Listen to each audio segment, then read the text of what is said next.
Zahakajy dalagna. Zahakajy ndraika dalagna.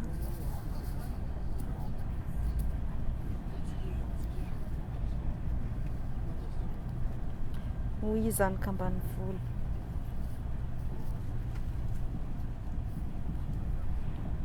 Agnatin'ny train za dia tsy mahavita vola fa olo maro. Voilà. Dia juste magnano coucou anareo fô.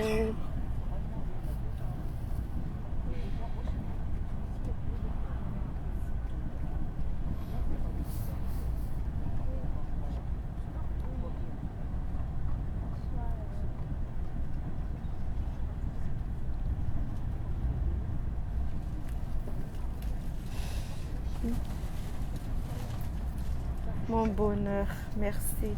Allez, tout à l'heure, mes amours. À tout à l'heure. Rehefa tonga an-tragno za dia manao en direct. Ok? Allez, bisous.